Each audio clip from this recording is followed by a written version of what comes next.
Welcome to inspire physics classes friends. दोस्तों आज हम आपके लिए लेकर के आ गए हैं इलास्टिसिटी यानी प्रत्यास्थता के इम्पोर्टेंट क्वेश्चनों का पार्ट नंबर 2। दोस्तों इसके पार्ट नंबर 1 में हमने इसके 26 क्वेश्चन कर लिए थे और आज दोस्तों इसका पार्ट नंबर 2 है। इसके अंदर भी हम इसके 26 क्वेश्चन ही करेंगे। तो दोस्तों अपन टोटल करेंगे इसके 92 क्वेश्चन तक है।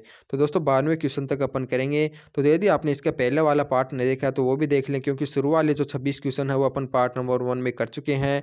और दोस्तों शुरुआत करते हैं हमारे पार्ट नंबर 2 की और देखते हैं इसका पहला क्वेश्चन यानी आज का 27वां क्वेश्चन है। 27वें क्वेश्चन में आपको दिया हुआ है कि प्रत्यास्थता सीमा के अंतर्गत प्रतिबल है विकृति के व्युत्क्रमानुपाती, विकृति के अनुक्रमानुपाती, विकृति का वर्गमूल या विकृति से स्वतंत्र। दोस्तों इस क्वेश्चन में आपको क्या पूछा गया है कि दोस्तों हमारा जो प्रत्यास्थ सीमा के अंतर्गत जो प्रतिबल होता है वो विकृति के साथ किस प्रकार से संबंधित होता है। दोस्तों हुक का नियम आपने पढ़ा होगा कि जो हमारा हुक्स लॉ होता है वो में क्या कहता है कि दोस्तों हमारा जो प्रतिबल होता है ये समानुपाती होता है विकृति के। यानी जो हमारा प्रत्यास्थ सीमा के अंतर्गत जो प्रतिबल होता है वो विकृति के समानुपाती होता है। तो हुक के नियम अनुसार इस क्वेश्चन का राइट आंसर हो जाएगा ऑप्शन नंबर बी वाला। अब देखते हैं हमारा नेक्स्ट क्वेश्चन है।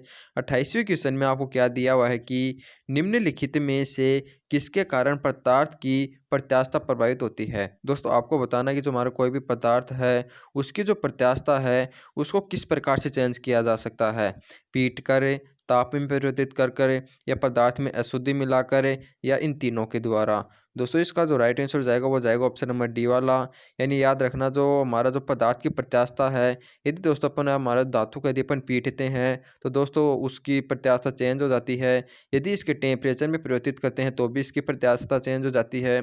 यदि दोस्तों इसमें अशुद्धि मिलाते हैं तो अशुद्धि से मिलाने के कारण दोस्तों जो हमारी पदार्थ होती है इसकी प्रकृति चेंज हो जाती है, यानी इसका नेचर चेंज हो जाता है। तो इसके कारण भी हमारी जो प्रत्यास्थता है वो प्रभावित होती है। तो इसके कारण इसका राइट आंसर हो जाएगा ऑप्शन नंबर डी वाला। यानी दोस्तों कोई भी पदार्थ है यदि अपन इसको पीटते हैं, गर्म करते हैं या इसमें अशुद्धि मिलाते हैं, तीनों ही कंडीशन में इसकी जो प्रत्यास्थता होती है यानी इलास्टिसिटी होती है वो हमारी प्रभावित हो जाती है। तो इसका राइट आंसर हो जाएगा ऑप्शन नंबर डी वाला। अब देखते हैं आपके लिए नेक्स्ट क्वेश्चन है। 29 क्वेश्चन में आपको क्या दिया हुआ है कि किसी पदार्थ के घनत्व में वृद्धि होने पर यंग मापांक का मान बढ़ जाता है, कम हो जाता है, पहले बढ़ता है फिर कम होता है, पहले कम होता है या फिर बढ़ता है। दोस्तों आपको क्या दिया हुआ कि कोई भी पदार्थ है यदि इसके घनत्व में यदि अपन इंक्रीज कर दें, यानी दोस्तों यानी जो हमारा इसका डेंसिटी है उसको यदि इंक्रीज कर दें तो आपको बताना कि जो यंग मॉडुलस होगा वाई वो किस प्रकार से चेंज होगा। दोस्तों इसका राइट आंसर हो जाएगा ऑप्शन नंबर ए यानी बढ़ जाएगा। क्योंकि दोस्तों यदि अपन कोई भी पदार्थ है यदि इसका अपन घनत्व बढ़ा देते हैं तो इसका जो वायर होगा उसको यदि इसकी लंबाई में परिवर्तित करने के लिए दोस्तों अधिक बल की आवश्यकता होगी। यानी दोस्तों अधिक बल की आवश्यकता हो रही है तो यानी कि इसका जो यंग मापांक का मान है वो बढ़ रहा है। या फिर दोस्तों इसको ऐसे भी आ सकते हैं, याद रख सकते हैं क्योंकि दोस्तों हमारा कोई मेटल जितना रिजिड होगा यानी जितना दृढ़ होगा उसका उतना ही यंग मॉडुलस होता है।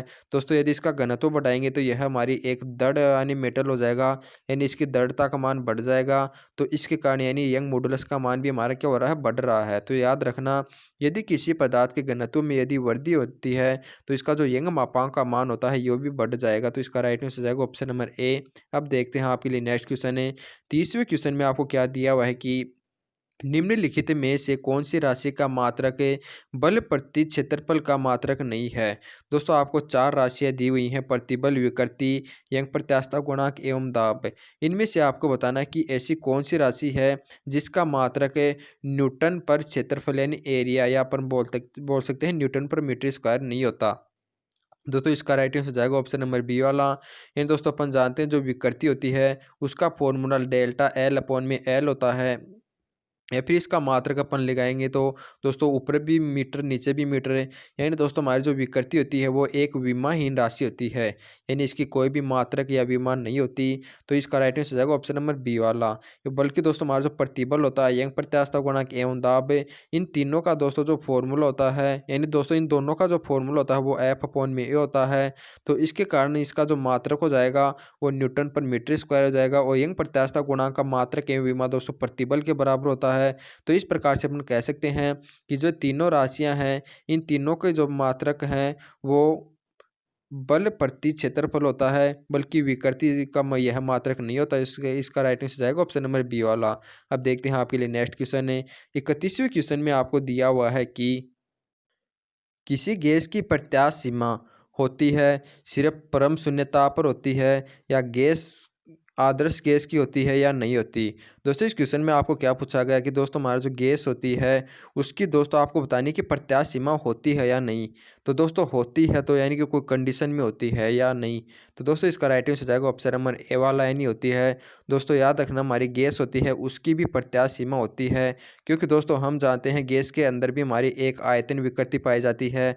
और ये जो आयतन विकृति होती है दोस्तों, इसके यानी जो दाब लगाया जाता है, एकांक क्षेत्रफल पर जो बल लगाया जाता है, यानी यह भी हमारी प्रतिबल के समानुपाती होती है। यानी दोस्तों गैस के अंदर भी हमारा जो प्रतिबल होता है वो आयतन विकृति के समानुपाती होता है। तो हम जानते हैं कि दोस्तों यदि प्रतिबल और हमारा विकृति एक दूसरे के समानुपाती हो तो दोस्तों यह हमारी प्रत्यास्थ सीमा के अंदर ही होता है। तो दोस्तों गैस के लिए यदि ये नियम लागू होता है तो अपन कह सकते हैं कि गैस के अंदर भी प्रत्यास्थ सीमा पाई जाती है। तो इसका राइट आंसर हो जाएगा ऑप्शन नंबर ए वाला, यानी किसी गैस की प्रत्यास्थ सीमा हमेशा होती है। तो याद रखना दोस्तों, इसका राइट आंसर हो जाएगा ऑप्शन नंबर ए।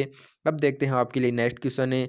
32वें क्वेश्चन में आपको क्या पूछा गया है कि पूर्ण दृढ़ वस्तु के लिए पदार्थ का यंग मापांक होता है। दोस्तों आपको बताना है कि जो हमारी परफेक्टली रिजिड होती है उसका यंग मॉडुलस कितना होता है। तो याद रखना, इसका राइट आंसर हो जाएगा ऑप्शन नंबर बी वाला। यानी दोस्तों हमारा जो पूर्णतः दृढ़ वस्तु होती है यानी परफेक्टली रिजिड होती है उसके लिए जो यंग मापांक होता है वो होता है अनंत, इन्फिनिटी। तो इसका राइट आंसर हो जाएगा ऑप्शन नंबर बी। अब देखते हैं आपके लिए 33वां क्वेश्चन है। 33 क्वेश्चन में क्या पूछा गया है कि यदि किसी पदार्थ के यंग प्रत्यास्थता गुणांक का मान शून्य है तो पदार्थ की अवस्था होनी चाहिए। दोस्तों इस क्वेश्चन में आपको क्या पूछा गया है कि आपका दोस्तों कोई पदार्थ है, यदि दोस्तों इसका जो यंग मॉडुलस यानी वाई का मान आपको दिया हुआ है कि 0 है, तो आपको बताना है कि यह दोस्तों उसकी अवस्था कैसी होगी। ठोस होगी, ठोस परंतु चूर्ण होगी, या गैसीय होगी, या उपरोक्त उसमें कोई नहीं। दोस्तों यदि आप इसका राइट ऑप्शन नंबर सी चुनते हैं तो दोस्तों आपका गलत हो जाएगा। दोस्तों याद रखना, गैस के लिए तो जो हमारी जो यंग प्रत्यास्थता होती है दोस्तों उसको डिफाइन ही नहीं किया जा सकता, यानी बता ही नहीं सकते उसका मान 0 होता है, अनंत होता है, या होता नहीं है। तो दोस्तों यानी कि गैस के अंदर हमारी अनुदैर्ध्य विकृति नहीं पाई जाती। तो दोस्तों इसके लिए तो अपन डिफाइन ही नहीं कर सकते। और दोस्तों यंग प्रत्यास्थता का मान ये जो शून्य होता है वो होता है चूर्ण के लिए। तो इसका राइट आंसर हो जाएगा ऑप्शन नंबर बी वाला। दोस्तों याद रखना, जो यंग प्रत्यास्थता का मान शून्य होता है वो होता है चूर्ण के लिए, क्योंकि दोस्तों हमारा जो ठोस होता है उसके अंदर अनुदैर्ध्य विकृति पाई जाती है। तो इसके लिए तो वाई का मान 0 नहीं होता। लेकिन यदि जो ठोस है वो हमारी चूर्ण की अवस्था में यानी दोस्तों इसके छोटे छोटे टुकड़े में होता है, तो उस समय इसकी जो यंग प्रत्यास्थता गुणांक का मान होता है यानी यंग मॉडुलस होता है वो होता है 0। तो इसका राइट आंसर हो जाएगा ऑप्शन नंबर बी वाला। दोस्तों इसे सी मत कर देना। कई बच्चे क्या कहते हैं कि दोस्तों हमारा गैस होती है उसके अंदर यंग प्रत्यास्थता तो होती ही नहीं है, तो इसका मतलब इसका मान शून्य ही होता होगा। लेकिन दोस्तों रियल में क्या होता है कि इसका मान शून्य भी नहीं होता और कुछ मान भी नहीं होता, यानी दोस्तों इसके लिए अपन इसको डिफाइन ही नहीं कर सकते, यानी परिभाषित ही नहीं कर सकते। और जो प्रत्यास्थता गुणांक का मान शून्य होता है वो होता है ठोस चूर्ण के लिए। तो इसका राइट आंसर हो जाएगा ऑप्शन नंबर बी। अब देखते हैं आपके लिए नेक्स्ट क्वेश्चन है। 34वें क्वेश्चन में आपको क्या पूछा गया है कि ठोसों में अंतराणिक बल है। दोस्तों आपको बताना है कि जो ठोसों के अंदर जो अंतराणिक बल कार्य करता है वो पूर्णतः प्रतिकर्षी होता है, पूर्णतः आकर्षी होता है, या इन दोनों का संयोजन होता है, या उपरोक्त में से कोई नहीं। दोस्तों हमारा जो ठोस के अणु के मध्य जो अणु के मध्य जो बल पाया जाता है दोस्तों वो प्रतिकर्षी एवं आकर्षण दोनों पाए जाते हैं, या इनके मध्य आकर्षण एवं प्रतिकर्षी दोनों बल पाए जाते हैं। लेकिन दोस्तों हमारा जो आकर्षण बल का मान होता है वो मैक्सिमम होने के कारण दो अणु के मध्य आकर्षण बल पाया जाता है। तो दोस्तों अपन कह सकते हैं कि जो हमारा जो अंतराणिक बल होता है वो प्रतिकर्षी एवं आकर्षी दोनों का संयोजन होता है, लेकिन आकर्षण बल अधिक होने के कारण ही दोस्तों इनके मध्य आकर्षण पाया जाता है। तो इसका राइट आंसर हो जाएगा ऑप्शन नंबर सी वाला, यानी ठोसों के अंदर जो अंतराणिक बल होता है न तो वो पूर्णतः प्रतिकर्षी होता है, न ही पूर्णतः आकर्षी होती है, बल्कि इन दोनों का संयोजन होता है। तो इसका राइट आंसर हो जाएगा ऑप्शन नंबर सी वाला। अब देखते हैं आपके लिए नेक्स्ट क्वेश्चन है। दोस्तों हमारा जो 35वां क्वेश्चन है इसके अंदर क्या दिया हुआ है कि प्रत्यास्थता के हुक के नियम के अनुसार यदि प्रतिबल को बढ़ा दिया जाए तो प्रतिबल व विकृति का अनुपात बढ़ता है, घटता है, शून्य हो जाता है, या नियत रहता है। दोस्तों हम जानते हैं जो हमारा हुक का नियम है वो हमारा क्या होता है कि हुक के नियम के अनुसार दोस्तों जो प्रतिबल होता है वो समानुपाती होता है विकृति के। दोस्तों यहाँ से अपन यदि समानुपाती चिन्ह को उठाते हैं तो अपन पाते हैं कि जो हमारा जो प्रतिबल होता है वो इज इक्वल टू होता है y इंटू विकृति के। दोस्तों यहाँ पर जो y होता है वो हमारा एक नियतांक राशि होती है, यानी दोस्तों कांस्टेंट राशि होती है, इसका मान हमेशा नियत रहता है, यानी इन दोनों के मान पर निर्भर नहीं करेगा। तो यहाँ से अपन देखते हैं कि y इज इक्वल टू होता है वो हमारा प्रतिबल अपॉन में विकृति प्राप्त होता है। और दोस्तों हमें क्या दिया हुआ है कि हुक के नियम के अंदर यदि प्रतिबल को बढ़ा दें तो प्रतिबल और विकृति के अनुपात पर क्या प्रभाव पड़ेगा। यानी दोस्तों अपन प्रतिबल को बढ़ाएंगे तो प्रतिबल एवं विकृति का जो अनुपात है दोस्तों उस पर कोई भी प्रभाव नहीं पड़ेगा, वह नियत रहेगा। क्योंकि दोस्तों यहाँ पर ये काम्य यानी आय नियतांक के रूप में है, तो इसका मान है प्रतिबल एवं विकृति के मान पर निर्भर नहीं करेगा। यदि दोस्तों अपन प्रतिबल को बढ़ा रहे हैं तो उसी अनुपात में हमारी विकृति का मान भी बढ़ जाएगा, क्योंकि यह इसके समानुपाती है। इन दोनों का यदि अपन अनुपात देखते हैं तो वो हमेशा नियत रहेगा। तो इसका राइट आंसर हो जाएगा ऑप्शन नंबर डी वाला। यानी प्रत्यास्थता के अंदर हुक के नियम के अनुसार यदि प्रतिबल को बढ़ा दिया जाए तो प्रतिबल एवं विकृति का अनुपात होगा वो रिमेन कांस्टेंट, यानी हमारा नियत रहेगा। तो इसका राइट आंसर रहेगा हमारा ऑप्शन नंबर डी। अब देखते हैं आपके लिए नेक्स्ट क्वेश्चन है। 36वें क्वेश्चन में क्या दिया हुआ है कि प्रत्यास्थता गुणांक विमीय रूप से तुल्य होता है। दोस्तों आपको बताना है कि जो प्रत्यास्थता गुणांक होता है वो किसके तुल्य होता है। दोस्तों आपको पता होगा कि जो प्रत्यास्थता गुणांक का जो हमारा फॉर्मूला होता है वो प्रतिबल अपॉन में विकृति के इक्वल टू होता है। तो अपन जानते हैं जो हमारी जो विकृति होती है वो हमारी एक विमाहीन राशि होती है, यानी दोस्तों इसकी कोई भी विमा नहीं होती। तो इसके कारण दोस्तों हमारा जो प्रत्यास्थता गुणांक हो जाएगा उसकी विमा हो जाएगी वो जाएगी प्रतिबल की विमा के बराबर। यानी प्रत्यास्थता गुणांक इज इक्वल टू होता है प्रतिबल अपॉन में विकृति। विकृति की दोस्तों हमारी कोई विमा नहीं होती, तो इसके कारण जो प्रत्यास्थता गुणांक की विमा हो जाएगी वो किसके तुल्य होगी, प्रतिबल के। तो इसका राइट आंसर हो जाएगा ऑप्शन नंबर बी वाला। याद रखना जो प्रत्यास्थता गुणांक होता है वो विमीय रूप से प्रतिबल के तुल्य होगा। तो इसका राइट आंसर हो जाएगा ऑप्शन नंबर बी। अब देखते हैं आपके लिए नेक्स्ट क्वेश्चन है। 37वें क्वेश्चन में क्या पूछा गया है कि यंग के एक प्रयोग में यदि तार की लंबाई तथा त्रिज्या दोनों दो गुनी कर दी जाए तो y का मान हो जाएगा। इन दोस्तों आपको क्या दिया हो कि यंग का एक प्रयोग है, उसके अंदर दोस्तों हमारी जो वायर है उसकी लेंथ है उसको दो गुना कर दिया गया है, और दोस्तों इसकी रेडियस को भी दो गुना कर दिया गया है। तो इसका दोस्तों हमारा जो यंग मॉडुलस है यानी यंग मापांक है y का मान, वो आपको बताना है किस प्रकार से चेंज होगा। तो दोस्तों मैं इससे पहले वाली वीडियो में यानी इसका पार्ट नंबर 1 उसमें भी मैंने आपको बताया था कि दोस्तों जो यंग मापांक का मान होता है वो दोस्तों तार की जो वायर होता है उसकी विमा यानी आयाम पर निर्भर नहीं करता, बल्कि दोस्तों वाई का मान इसकी जो मेटल होता है यानी जो धातु होती है उसकी प्रकृति पर निर्भर करेगा। तो इसका राइट आंसर हो जाएगा ऑप्शन नंबर सी वाला, यानी अपरिवर्तित। यानी दोस्तों हमारा जो कोई भी वायर है उसकी लंबाई या त्रिज्या को यानी कि अपन चेंज करते हैं, यानी उसकी आयाम को अपन चेंज करते हैं, तो दोस्तों उसके ऊपर हमारा जो यंग मापांक का मान होता है वो निर्भर नहीं करता। तो इस कारण इसका राइट आंसर हो जाएगा ऑप्शन नंबर सी वाला। यानी यदि अपन त्रिज्या को यदि दो गुनी करते हैं तो y का मान हमारा अपरिवर्तित रहेगा। तो इसका राइट आंसर हो जाएगा ऑप्शन नंबर सी। अब देखते हैं आपके लिए नेक्स्ट क्वेश्चन है। 38वें क्वेश्चन में क्या दिया हुआ है कि पॉइजन निष्पत्ति का मान किन के मध्य होता है। दोस्तों आपको बताना है कि जो हमारा पॉइजन रेशियो होता है यानी पॉइजन अनुपात होता है उनका मान किन किन के मध्य होता है। तो दोस्तों में से याद रखना जो पॉइजन अनुपात होता है वो हमेशा इसका जो मान होता है वो -1 से लेकर के 1/2 होता है। दोस्तों कभी कभी इसका मान यानी 1/2 से वो आपको 0 से 1/2 भी लिखा मिल सकता है, क्योंकि दोस्तों ये जो मान होता है इसका प्रायोगिक मान होता है और व्यवहारिक मान होता है इसका 0 से 1/2। यदि दोस्तों आपको ऑप्शन में कोई भी दिया हुआ है एक ही मिलेगा हमेशा, तो दोस्तों इनमें से कोई भी दिया हुआ ही हमारा राइट आंसर हो जाएगा। तो इसका राइट आंसर हो जाएगा ऑप्शन नंबर ए वाला। दोस्तों आपको पता होना जो पॉइजन निष्पत्ति होती है वो क्या होती है। दोस्तों ये होता है हमारा एक तो पार्श्विक जो विकृति होती है और एक अनुदैर्ध्य विकृति होता है। इन दोनों के अनुपात को दोस्तों अपन कहते हैं पॉइजन निष्पत्ति। इसका दोस्तों जो मान होता है वो हमेशा -1 से लेकर के 1/2 होता है।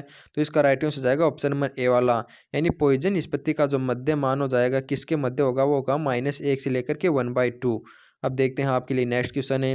नेक्स्ट क्वेश्चन में दोस्तों क्या दिया हुआ है कि धातु के लिए पॉइजन अनुपात का न्यूनतम एवं अधिकतम मान निम्न के मध्य होता है। दोस्तों मैंने आपको बताया था कि ऑप्शन ऑप्शन में आपको -1 से 1/2 भी मिल सकता है या 0 से 1/2 भी मिल सकता है। तो इसका राइट आंसर जाएगा ऑप्शन नंबर डी वाला। यानी दोस्तों जो पॉइजन अनुपात होता है उसका न्यूनतम एवं जो अधिकतम मान होता है वो 0 से 0.5 हो जाएगा, क्योंकि दोस्तों ये इसका व्यवहारिक मान होता है। तो इसका राइट आंसर हो जाएगा ऑप्शन नंबर डी। अब देखते हैं आपके लिए नेक्स्ट क्वेश्चन है।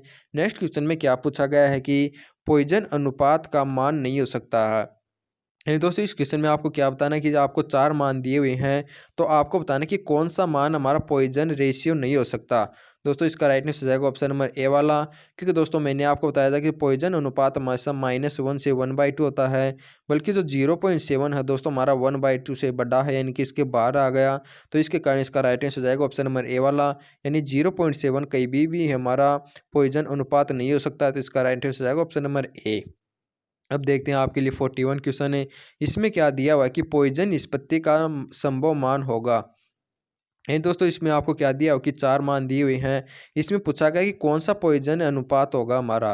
तो दोस्तों इसका राइट आंसर हो जाएगा ऑप्शन नंबर डी वाला, क्योंकि दोस्तों यही हमारा जो 0.4 है वो -1 से लेकर के 1/2 के मध्य है। बल्कि दोस्तों ये जो हमारे बाकी के 3 मान हैं वो 0.5 है, यानी वो 1/2 से अधिक हैं। तो इसके कारण दोस्तों हमारे तीनों ये पॉइजन अनुपात संभव नहीं है, बल्कि 0.4 हो जाएगा, यही हमारा संभव होगा। तो इसका राइट आंसर हो जाएगा ऑप्शन नंबर डी। अब देखते हैं हम आपके लिए नेक्स्ट क्वेश्चन है। 42वें क्वेश्चन में क्या दिया हुआ है कि द्रव्य के लिए पॉइजन निष्पत्ति का मान नहीं होता, क्योंकि द्रव्यों का आकार निश्चित नहीं होता, आयतन अधिक होता है, ठोसों की तुलना में घनत्व कम होता है, या उपरोक्त में से कोई नहीं। दोस्तों आपको बताना है कि जो द्रव्य है उसके अंदर पॉइजन निष्पत्ति नहीं पाई जाती, वो क्यों नहीं पाई जाती। दोस्तों मैंने आपको बताया था कि जो पॉइजन निष्पत्ति होती है, यानी पॉइजन अनुपात होता है, वो किन किन का अनुपात होता है। दोस्तों एक तो हमारा जो पार्श्विक विकृति होती है उसका, और दूसरा होता है अनुदैर्ध्य विकृति। यानी दोस्तों इन दोनों के अनुपात को ही अपन पॉइजन अनुपात कहते हैं। और दोस्तों हम जानते हैं कि द्रव्य होता है उसके अंदर हमारा अनुदैर्ध्य विकृति नहीं पाई जाती, क्योंकि दोस्तों द्रव्य का आकार हमारा निश्चित नहीं होता है, यानी कि इसके अपन वायर नहीं बना सकते। इसी के कारण इसके अनुदैर्ध्य विकृति नहीं पाई जाती। तो दोस्तों आकार निश्चित नहीं होने के कारण अब इसके अंदर पॉइजन अनुपात भी नहीं होगा। तो इसका राइट आंसर हो जाएगा ऑप्शन नंबर ए वाला, यानी द्रव्य का आकार निश्चित नहीं होने के कारण इसके अंदर अनुदैर्ध्य विकृति नहीं पाई जाती है, और अनुदैर्ध्य विकृति न होने के कारण पॉइजन और निष्पत्ति भी नहीं होगी। तो इसका राइट आंसर हो जाएगा ऑप्शन नंबर ए। अब देखते हैं आपके लिए नेक्स्ट क्वेश्चन है। 43वें क्वेश्चन में क्या पूछा गया है कि निम्न कथनों में से कौन सा कथन सही है। हुक का नियम प्रत्यास्थ सीमा के अंदर ही लागू होता है। किसी गैस के रुद्धोष्म तथा समतापीय प्रत्यास्थता गुणांक समान होते हैं। यंग का प्रत्यास्थता गुणांक विमाहीन होता है, या प्रतिबल तथा विकृति का गुणनफल संचित ऊर्जा के बराबर होता है। दोस्तों इस क्वेश्चन में आपको बताना है कि कौन सा कथन हमारा स्टेटमेंट होगा वो सही दिया हुआ है, यानी करेक्ट दिया हुआ है। दोस्तों इसका राइट आंसर हो जाएगा ऑप्शन नंबर ए वाला, क्योंकि दोस्तों हम जानते हैं कि जो हुक का नियम होता है वो प्रत्यास्थ सीमा के अंदर ही लागू होता है, इसी के अंदर दोस्तों कार्य करता है। बल्कि दोस्तों बी एवं सी तीनों ऑप्शन हमारे गलत हैं, क्योंकि दोस्तों हमारे गैस के लिए रुद्धोष्म एवं समतापीय जो प्रत्यास्थता गुणांक होते हैं वो दोनों अलग अलग होते हैं। रुद्धोष्म के लिए होता है गामा पी, और समतापीय के लिए होता है पी। पी दोस्तों यहाँ पर हमारा प्रतिबल या अपन कह सकते हैं प्रेशर होता है। बल्कि दोस्तों यंग प्रत्यास्थता गुणांक की जो दोस्तों राशि होती है वो विमाहीन नहीं होती, बल्कि जो इसकी विमा होती है दोस्तों हमारा न्यूटन पर एम्पियर होता है, या अपन कह सकते हैं न्यूटन पर मीटर स्क्वायर है। तो दोस्तों सी वाला भी गलत हो जाएगा। डी वाले में क्या दिया हुआ है कि प्रतिबल एवं विकृति का गुणनफल संचित ऊर्जा के बराबर होता है। दोस्तों ये भी हमारा गलत हो जाएगा, क्योंकि दोस्तों संचित ऊर्जा का जो फॉर्मूला होता है वो 1/2 प्रतिबल इंटू विकृति का स्क्वायर होता है। नो दोस्तों, यानी विकृति डायरेक्ट नहीं होती, यहाँ पर विकृति का स्क्वायर होता है। तो दोस्तों ये तीनों ऑप्शन हमारे गलत हो जाएंगे, और ए वाला करेक्ट होगा, स्टेटमेंट वह बिल्कुल सही हो जाएगा। तो इसका राइट आंसर हो जाएगा ऑप्शन नंबर ए। अब देखते हैं आपके लिए 44 क्वेश्चन है। इसमें आपको क्या पूछा गया है कि तांबे का तार और एक स्टील का तार जिनकी लंबाइयाँ तथा त्रिज्याएं बराबर हैं, इनको जोड़ा जाता है, तथा एक बल का प्रयोग करने पर दोनों तारों की संयुक्त लंबाई में 1 सेंटीमीटर की वृद्धि होती है। तो दोनों तारों में अलग अलग प्रतिबल तथा विकृति होगी, या एक समान प्रतिबल अथवा विकृति होगी, या एक समान विकृति परंतु अलग अलग प्रतिबल होगा, या एक समान प्रतिबल परंतु अलग अलग विकृति होगी। दोस्तों आपको क्या दिया हुआ है कि दो समान तार हैं, उन दोनों की दोस्तों रेडियस भी समान है और लेंथ भी समान है, और आपको दिया हुआ कि इनको एक ही बल से दोस्तों खींचा जाता है। तो आपको बताना कि इसके अंदर अलग अलग प्रतिबल, यानी प्रतिबल एवं विकृति दोस्तों किस प्रकार से होंगे। तो दोस्तों हम जानते हैं हमारा जो प्रतिबल होता है उसका मान होता है दोस्तों हमारा बल बटे क्षेत्रफल है। तो दोस्तों इनको समान बल से खींचा जा रहा है, यानी कि इन पर समान बल लगाया जा रहा है और दोस्तों दोनों की जो रेडियस है वो भी समान है। तो इसके कारण दोस्तों बल बटे क्षेत्रफल के अंदर यानी हमारा इसका मान दोनों के लिए समान हो जाएगा। तो हम कह सकते हैं कि दोनों के लिए जो प्रतिबल का मान होगा दोस्तों वो समान होगा। लेकिन दोस्तों हमें क्या दिया हुआ है कि दोनों के अंदर संयुक्त लंबाई में 1 सेंटीमीटर की वृद्धि होती है। यानी दोस्तों दोनों के अंदर 1 सेंटीमीटर की लंबाई में वृद्धि हो रही है, लेकिन यहाँ पे ये नहीं कर सकते कि दोनों के अंदर दोस्तों बराबर यानी परिवर्तन होगा, यानी कि 0.5 इसमें 0.5 इसमें। यानी दोस्तों एक तांबे का है एक स्टील का, तो दोस्तों यानी तांबे में तो अधिक वृद्धि होगी और स्टील में कम होगी। और दोस्तों हम जानते हैं जो विकृति का जो फॉर्मूला होता है वो क्या होता है हमारा कि लंबाई में परिवर्तन अपॉन में लंबाई, यानी लंबाई में परिवर्तन अपॉन में जो हमारी पहले वाली लंबाई है वो। और दोस्तों यहाँ पर इनकी लंबाई में जो परिवर्तन हो रहा है वो दोनों में अलग अलग हो रहा है, क्योंकि तांबा एवं स्टील दोनों का प्रत्यास्थता गुणांक अलग अलग होता है। तो इसकी लंबाई में जो परिवर्तन होगा वो अलग अलग होगा, इसके कारण इसकी विकृति भी अलग अलग हो जाएगी, यानी डेल्टा एल का मान दोनों के लिए अलग अलग है।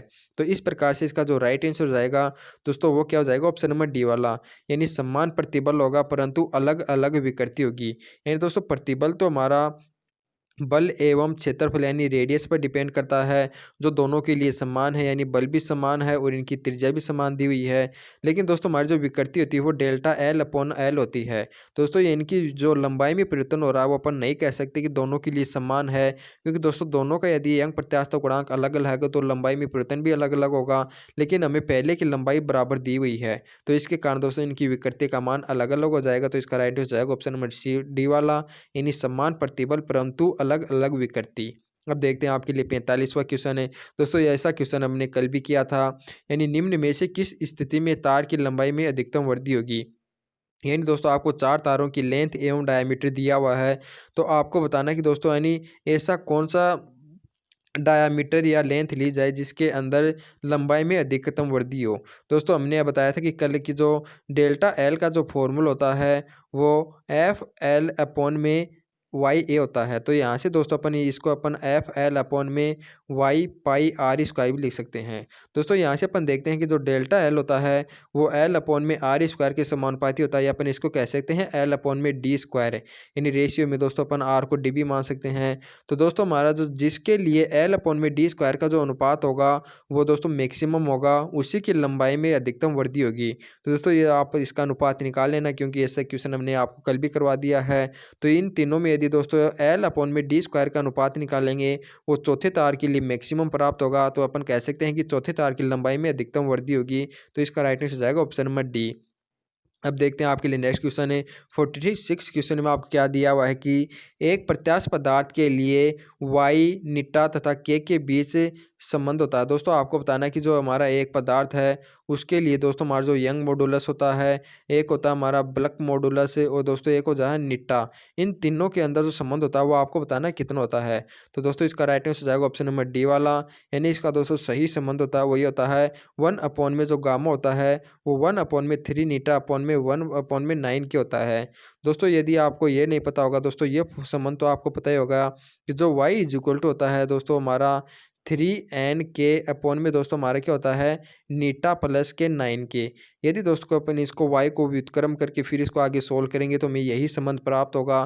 तो इसका राइट आंसर जाएगा ऑप्शन नंबर डी वाला। दोस्तों याद रखना y n एवं के बीच जो सही संबंध होता है वो होता है ऑप्शन नंबर डी वाला। अब देखते हैं आपके लिए नेक्स्ट क्वेश्चन है 47वें क्वेश्चन में क्या दिया हुआ है कि शुद्ध समय ज्ञात करने के लिए घड़ियों में प्रयुक्त वैलेंस व्हील का पदार्थ होना चाहिए। यानी दोस्तों हमारी जो घड़ी होती है उसके अंदर शुद्ध समय ज्ञात करना हो तो उसके अंदर दोस्तों जो पदार्थ होता है वो कौन सा होना चाहिए। दोस्तों इसका राइट आंसर जाएगा ऑप्शन नंबर ए वाला यानी इनवार। दोस्तों आपको पता होना चाहिए इनवार क्या होता है। यानी दोस्तों इनवार एक वह मेटल होता है, यदि दोस्तों अपन लोहे यानी 32% मात्रा लोहे की लें और 12% मात्रा निकल की ले लें दोस्तों, इन दोनों को गर्म करके मिलाकर दोस्तों एक बिल्कुल पतली चादर बनाई जाती है, उसको ही अपन इनवार कहते हैं। दोस्तों घड़ी के अंदर इसी का काम में लिया जाता है, क्योंकि दोस्तों इसकी प्रत्यास्थता के अंदर दोस्तों तो ताप के साथ परिवर्तन होता है वो नगण्य होता है, बहुत ही कम होता है। तो ताप के साथ दोस्तों इसकी प्रत्यास्थता के अंदर यानी कम परिवर्तन होने के कारण दोस्तों हमारी जो घड़ी के शुद्ध समय ज्ञात करने के लिए जो घड़ी के अंदर प्रयुक्त करते हैं वो इनवार का करते हैं। तो इसका राइट आंसर हो जाएगा ऑप्शन नंबर ए। अब आपके लिए 48वां क्वेश्चन है। 48वें क्वेश्चन में क्या दिया हुआ है कि निम्नलिखित पदार्थों में से कौन सा अधिकतम प्रत्यास्थ होता है। दोस्तों आपको 4 पदार्थ दिए हुए हैं, तो इनमें से बताना है कि कौन सा जो पदार्थ है वो अधिकतम प्रत्यास्थ होता है। तो इसका राइट आंसर जाएगा ऑप्शन नंबर सी वाला। दोस्तों याद रखना, जो स्टील होता है वो हमारा तांबे से भी अधिक प्रत्यास्थ होता है और रबर से भी अधिक है। दोस्तों हमारा जो कांच होता है उसकी तो प्रत्यास्थता बिल्कुल ही कम होती है। दोस्तों हमारे एक भंगुर प्रकृति का जो पदार्थ होता है, तो इस प्रकार से इसका राइट आंसर जाएगा ऑप्शन नंबर डी वाला। यानी दोस्तों हमारी जो स्टील होती है उसकी प्रत्यास्थ होती है वो सबसे अधिक होती है, तो इसका राइट आंसर जाएगा ऑप्शन नंबर सी। अब देखते हैं आपके लिए नेक्स्ट क्वेश्चन है। 49 क्वेश्चन में क्या दिया हुआ है कि किसी तार के लिए त्रोटन बल निर्भर करता है। तार की लंबाई पर, तार की त्रिज्या पर, तार के पदार्थ पर, या तार के अनुप्रस्थ काट की पर। दोस्तों आपको क्या पता है कि जो हमारा जो प्रत्यास्थता गुणांक का जो फॉर्मूला होता है वो प्रतिबल अपॉन में विकृति होता है। तो यहाँ से अपन देखते हैं जो प्रतिबल होता है दोस्तों, एक तो विकृति पर निर्भर करता है और दूसरा हमारा प्रत्यास्थता गुणांक पर है। और हम जानते हैं दोस्तों हमारा जो ये प्रत्यास्थता गुणांक होता है, कोफिशिएंट ऑफ इलास्टिसिटी का मान होता है, वो केवल तार के पदार्थ पर निर्भर करता है। तो इसका राइट आंसर जाएगा ऑप्शन नंबर सी वाला। एंड दोस्तों जो प्रतिबल होगा वो केवल दोस्तों हमारा इसी पर निर्भर करेगा, किस पर, तार के पदार्थ पर। तो इसका राइट आंसर जाएगा ऑप्शन नंबर सी। बल्कि दोस्तों तार की त्रिज्या पर एवं उस पर कास्ट की आकृति पर यह निर्भर नहीं करेगा, और दोस्तों लंबाई पर भी निर्भर करेगा नहीं करेगा। तो इसका राइट आंसर जाएगा ऑप्शन नंबर सी। अब आपके लिए नेक्स्ट क्वेश्चन है। 50वें क्वेश्चन में क्या दिया हुआ है कि सही संबंध होता है। यानी दोस्तों हमारा जो यंग मॉडुलस यानी यंग मापांक होता है और दूसरा होता है निष्पत्ति गुणांक, इन दोनों में आपको बताना है कि दोस्तों कौन सा अधिक होता है। तो दोस्तों याद रखना, जो हमारा यंग मापांक होता है यानी यंग मॉडुलस होता है उसका मान हमेशा निष्पत्ति गुणांक से अधिक होता है। तो इसका राइट आंसर जाएगा ऑप्शन नंबर बी वाला।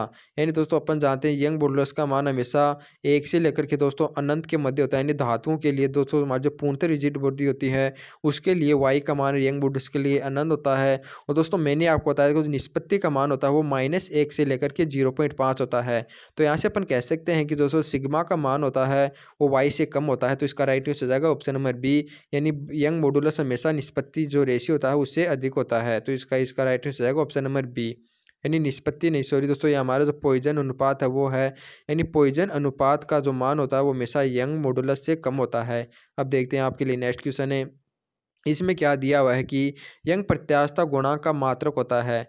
दोस्तों हमारा जो यंग मॉडुलस होता है इलास्टिसी यानी यंग मॉडुलस ऑफ इलास्टिसी, इसका आपको बतानी है यूनिट कितनी होती है यानी मात्रक कितना होता है। तो मैंने आपको बताया था कि जो यंग प्रत्यास्थता गुणांक का जो मात्रक होता है वो प्रतिबल के मात्रक के बराबर होता है। क्योंकि दोस्तों हमारा जो y इज इक्वल टू प्रतिबल अपॉन में विकृति होता है, तो विकृति हमारी विमाहीन राशि होती है, तो इसके कारण जो इसका जो मात्रक होगा वो प्रतिबल के बराबर हो जाएगा। और हम जानते हैं प्रतिबल का फॉर्मूला होता है एफ अपॉन में ए। तो इसका जो मात्रक हो जाएगा वो न्यूटन पर मीटर स्क्वायर हो जाएगा। तो इसका राइट आंसर हो जाएगा ऑप्शन नंबर सी। यानी जो यंग प्रत्यास्थता गुणांक का जो मात्रक होता है वो होता है न्यूटन पर मीटर स्क्वायर। अब देखते हैं आपके लिए 52 क्वेश्चन है। इसमें क्या दिया हुआ है कि प्रतिबल एवं विकृति का अनुपात तुल्य होता है। दोस्तों आपको बताना है कि जो हमारा प्रतिबल है यानी प्रतिबल है अपॉन में जो विकृति का अनुपात होता है वो किसके तुल्य होता है। दोस्तों आपको पता होगा ये होता है यंग प्रत्यास्थता के। तो इसका राइट आंसर जाएगा ऑप्शन नंबर ए वाला। यानी प्रत्यास्थता गुणांक का दोस्तों जो मान होता है वो प्रतिबल एवं विकृति के अनुपात के तुल्य होता है। तो इसका राइट आंसर जाएगा ऑप्शन नंबर ए। अब आपके लिए नेक्स्ट क्वेश्चन है। दोस्तों यही हमारा आज का अंतिम क्वेश्चन था। और दोस्तों आज हमने इसके 52 तक के क्वेश्चन कंप्लीट कर लिए हैं। दोस्तों इसका मैंने आपको पहले पार्ट में बताया था कि टोटल इसके 78 क्वेश्चन हैं। तो बचे हुए जो रिमेनिंग 26 क्वेश्चन है उसको अपन करेंगे नेक्स्ट पार्ट में। तो दोस्तों तब तक आप अपनी पढ़ाई को रेगुलर लगे यानी रेगुलर रखें, जिससे कि दोस्तों आपका जो लक्ष्य है वो आप बिल्कुल से अचीवमेंट हो सके। दोस्तों अब हम आपको मिलते हैं नेक्स्ट वीडियो के साथ इसके रिमेनिंग क्वेश्चनों के साथ। तब तक सभी को जय हिंद दोस्तों।